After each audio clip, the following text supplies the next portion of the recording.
ಸ್ನೇಹಿತರೆ, ಇದು ಬಂದು ಗಾಯ್ಟರ್ ಅಂತ, ಅಂದರೆ ಥೈರಾಯ್ಡ್ ಗ್ಲ್ಯಾಂಡು ಸ್ವೆಲ್ಲಿಂಗ್ ಆಗುತ್ತೆ. ಇವರಿಗೆ ಎಷ್ಟು ವರ್ಷದಿಂದ ಇದೆ ಗೊತ್ತಾ? ಆಲ್ಮೋಸ್ಟ್ ಒಂದು 3-4 ಇಯರ್ಸಿಂದ. ಒಂದು 3-4 ಇಯರ್ಸಿಂದ ಅದು ದಪ್ಪ ಆಗ್ತಾ ಹೋಗಿದೆ. ಬಟ್ ಥೈರಾಯ್ಡು ನಾರ್ಮಲ್ ಆಗಿದೆ.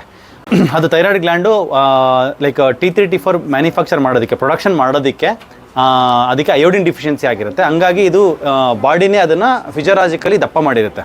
ಅದಕ್ಕೆ ಯೂಶಲಿ ಇದನ್ನು ಕಟ್ ಮಾಡೋದು ತೆಗೆಯೋದಲ್ಲಿ ಏನು ಅವಶ್ಯಕತೆ ಇರೋಲ್ಲ.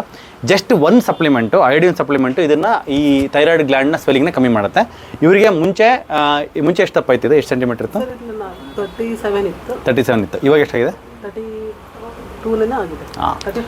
ಆಲ್ಮೋಸ್ಟ್ 2 ಸೆಂಟಿಮೀಟರ್ ಕಡಿಮೆ ಆಗಿದೆ within A span of 1 to 2 months ಟೈಮಲ್ಲಿ. ಇವರಿಗೆ ಅಯೋಡಿನ್ ಸಪ್ಲಿಮೆಂಟ್ ಕೊಟ್ಟಿದ್ದೀವಿ. ನಿಮಗೂ ಕೂಡ ಥೈರಾಯ್ಡ್ ಗ್ಲ್ಯಾಂಡ್ ಸ್ವೆಲ್ಲಿಂಗ್ ಆಗಿದೆ, ಥೈರಾಯ್ಡ್ ಟೆಸ್ಟ್ ಮಾಡಿಸ್ಕೊಳ್ಳಿ. ಥೈರಾಯ್ಡ್ ಟೆಸ್ಟ್ ಮಾಡ್ಕೊಂಡು ಥೈರಾಯ್ಡ್ ನಾರ್ಮಲ್ ಇತ್ತು ಅಥವಾ ಥೈರಾಯ್ಡ್ ಹೈಪೋಥೈರಾಯ್ಡಿಸಮ್ ಇದ್ದರೂ ಕೂಡ ನೀವು ಡಾಕ್ಟ್ರಿಗೆ ತೋರಿಸ್ಕೊಂಡು ಥೈರಾಯ್ಡ್ ಮೆಡಿಸಿನ್ ತೊಗೊಳ್ಳಿ. ಜೊತೆಗೆ ಗಾಯ್ಟರ್ ಇತ್ತು ಅಂತಂದರೆ you start iodine supplement. Iodine supplement ನಿಮಗೆ ಲೋಕದಲ್ಲಿ ಸಿಕ್ಕಿಲ್ಲ ಅಂದರೆ ಅಮೆಝಾನಲ್ಲಿ ಸಿಗುತ್ತೆ. ಡೈಲಿ ಒಂದು 8 to 10 ಡ್ರಾಪ್ಸ್ ತೊಗೊಳ್ತಾ ಹೋಗಿ. ಸ್ಟಾರ್ಟಿಂಗ್ಲಿ 2 ಡ್ರಾಪ್ಸು, ದೆನ್ ಒಂದು ವಾರ ಆದಮೇಲೆ ಒಂದು 4 ಡ್ರಾಪ್ಸ್, ಈ ಥರ ಸ್ಲೋಲಿ ಜಾಸ್ತಿ ಮಾಡ್ಕೊತ ಹೋಗಿ ಇದು ಮಾಡಿ.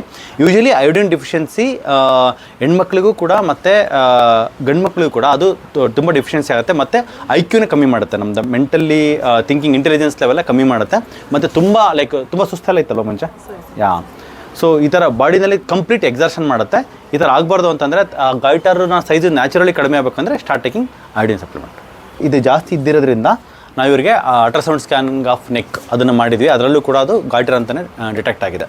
ಸೊ ನೀವು ಕೂಡ ದಪ್ಪ ಇತ್ತು ಅಂತಂದರೆ ಡೈರೆಕ್ಟಾಗಿ ultrasound scanning of the neck ಅಂತ ಹೋಗಿ ಲೋಕಲಲ್ಲಿ ನೀವೇ ಸೆಲ್ಫ್ ರೆಫರೆನ್ಸ್ ಮಾಡ್ಕೊಂಡು ಹೋಗಿ ನೀವು ಟೆಸ್ಟ್ ಮಾಡಿಸ್ಕೋಬೋದು, ಅಥವಾ ಡಾಕ್ಟರ್ಸ್ ಹತ್ರ ತೋರಿಸ್ಬಿಟ್ಟು ಬರ್ಕೊಂಡೋಗಿ. ಬಟ್ ಟ್ರೀಟ್ಮೆಂಟ್ ಬಂದು ಯು ಸ್ಟಾರ್ಟ್ ಅಯೋಡಿನ್ ಅಥವಾ ಅಯೋಡೈಸ್ಡ್ ಸಾಲ್ಟು ಬರುತ್ತೆ, ಅಥವಾ ಪಿಂಕ್ ಸಾಲ್ಟು ಯೂಸ್ ಮಾಡ್ಬೋದು. ಬಟ್ ಅಯೋಡೈಸ್ಡ್ ಸಾಲ್ಟ್ಗಿಂತ ಬೆಸ್ಟ್ ಬಂದು ಅಯೋಡಿನ್ ಡ್ರಾಪ್ಸ್ ತೊಗೊಳೋದು ಬೆಸ್ಟ್.